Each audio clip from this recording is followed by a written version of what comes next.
Today, we're going to talk to a very interesting trend that I've noticed over the last 6 to 12 months that seems to have become even more relevant and prevalent, I guess is the word, in the lead up to the National. And that is people having light bulb moments, profound moments with their collections about buying cards that they actually like and have a story behind them. And it's a bit strange because you, as a collector like myself, might hear that and think, well, isn't that what we've always done when it comes to buying cards? But you'd be surprised based on the things that I'm seeing over that period that I just touched on, that it seems to be not something that many people are doing, which again is very, very odd. Now, I noticed this 6 to 12 months ago when I saw, a shift from Jeff Wilson, right? Where Jeff Wilson was moving from, modern cards into vintage into Hall of Famers. And then it sort of got doubled down a little bit further with his recent interviews with Marshall Fogel. Now, some of you guys will hear me talk about Jeff and say, well, he's come back in 2019. I don't really think the guy's a real collector. So what are you talking about, Daniel? I shared some of those sentiments, right? But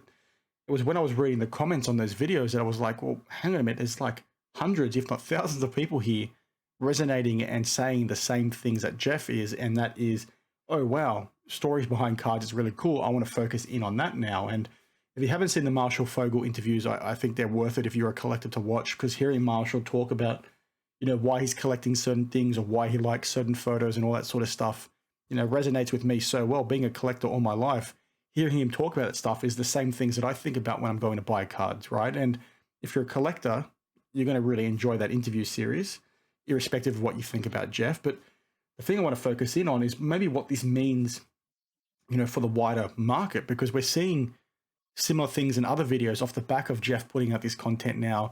I'm seeing it on blowout threads. I'm seeing it on, other Instagram videos and Instagram posts, I should say, other YouTube videos, all that sort of stuff, social media, Facebook, everywhere, that people are talking to this more and more. And when they're talking about it, it's like it's such a huge, profound light bulb moment from them. I've talked before around, with, Fanatics coming in and Topps becoming the license holder, once again, what that might mean for the Panini era. We've talked on this channel before around serial numbered cards and how overprinted some of these cards are, like what's going to happen when Fanatics comes in and Topps is the main, head honcho.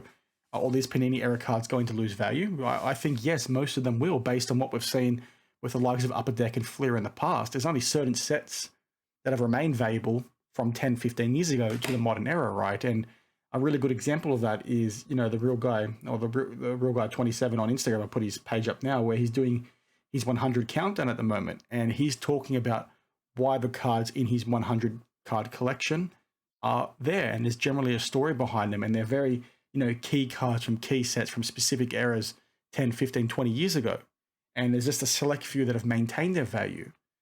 So it's just a really interesting thing that when we're talking about, the stories behind cards and seeing so many people be so shocked about that and find it to be so profound and literally have a light bulb moment. I'm sure you guys have seen it yourself in many different vlogs and all that sort of stuff.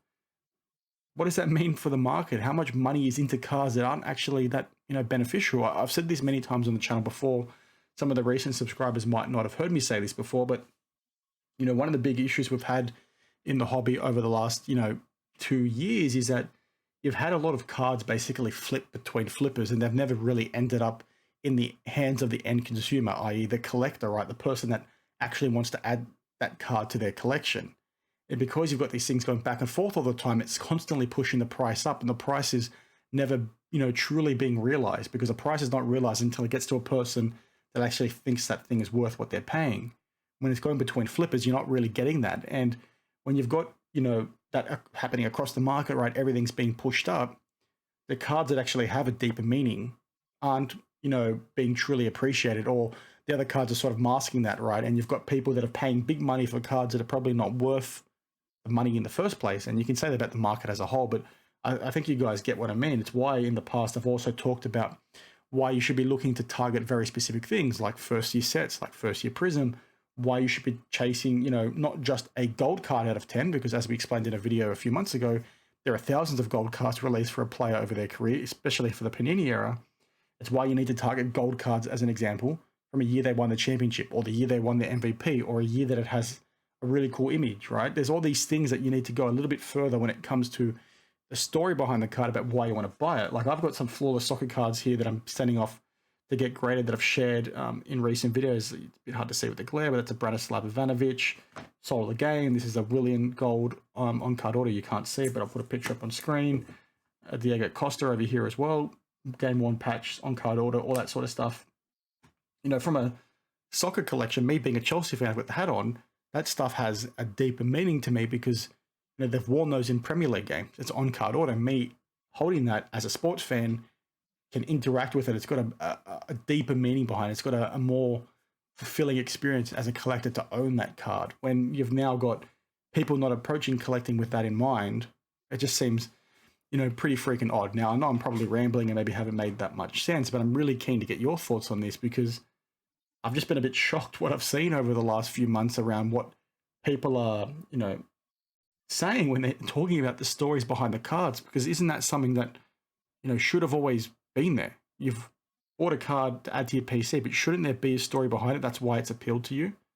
Like that not being factored into the collecting approach, and then seeing comments on these videos, and it's not just one off, it's hundreds, if not thousands of people across many different videos, across different social media posts and all that sort of stuff, tells me that there's a bigger problem here than what we maybe thought when it came to the bubble in this space, because that just seems so odd that people are having that profound moment about collecting cards, and not just people that have just come into it. These are people that have been around for years now, 2, 3, 4 years, making statements like that. And it's not one off, like I just said. I just find it, you know, so odd that you can be collecting something and not think like that from the get-go, right?